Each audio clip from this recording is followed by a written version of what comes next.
Okay. Thank you for those presentations.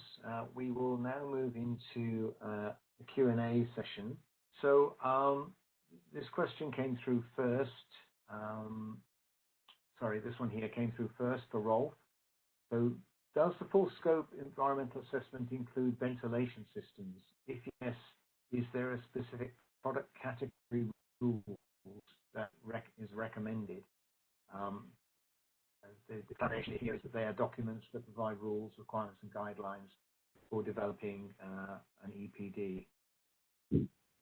Does that make sense to you, Rolf? Yes, we are not in, let's say, not on that level of detail regarding build assessments and the rules to be applied. We don't only focus on EPD and product category rules, but try to get a worldwide agreement on how to do the assessment. We deal with questions like biogenic carbon, how to model this one. But the ventilation systems are not at the core, let's say, that level of detail we are dealing with this issue. Okay, thank you, Rolf. I've got a question that I'm posing to Helmut here. Helmut, so I think one of the major challenges for community and city scale energy solutions is securing buy-in from building developers and building owners, given an uncertain future. We certainly have major uncertainty now, and we're probably going to return to some form of new normal with more home working and possibly quieter cities. So do you think this has an implication for community and city energy planning? Good question, but maybe it's too early to give a robust answer on that.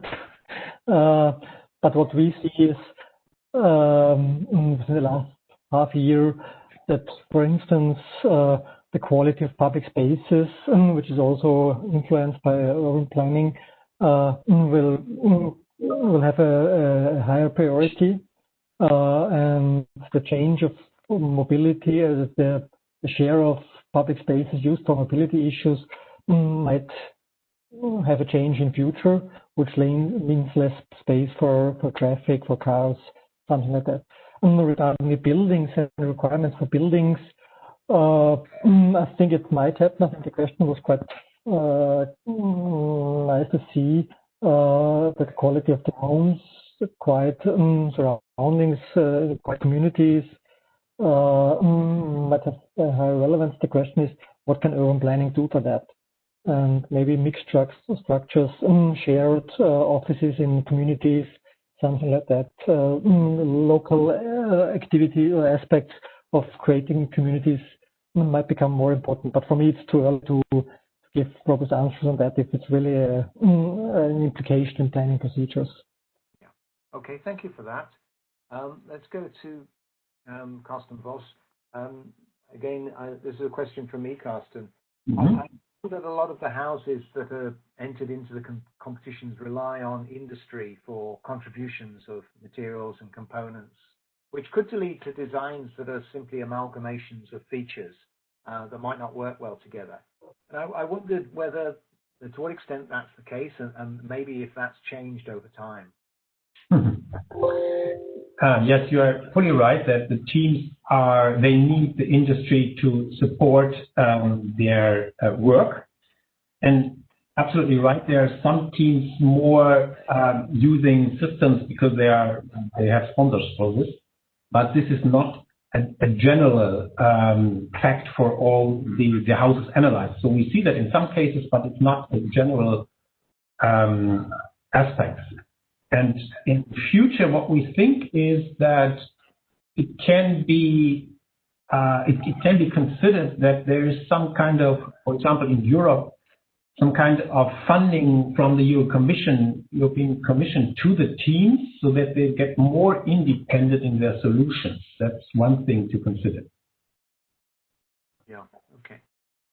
But I mean, your focus on evaluating the longer-term performance of these must have presumably weeded out those ones that are just collections of features and perhaps yes, entrance to focus more on a strategic approach. Yeah, but you, for example, for the next edition in Europe, it's a selection of 8 from the whole set of buildings can stay on site for more deeper investigation, and of course the decision will be done for those to stay which are not Christmas trees of technologies. Okay, thank you. There's a question for Rolf. This last question here we'll ask first because it's come from a participant, and it is: how will the Annex work on guidelines for next generation building regulations for LCA? The questioner hasn't posed a specific country or region for that, so I don't know whether you can speculate on that, Rolf. Well, I'm aware of a few countries that have LCA regulation in their building codes. One of them is the Netherlands, where the embodied carbon emissions should not surpass a certain level.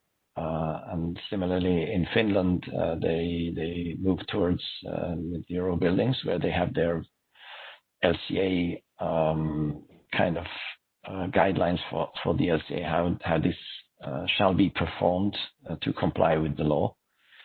In that sense, this is also one of the let's say main pleas from the experts in this Annex 72, that the policy that administration is now asked to implement regulation on life cycle based carbon footprints of buildings.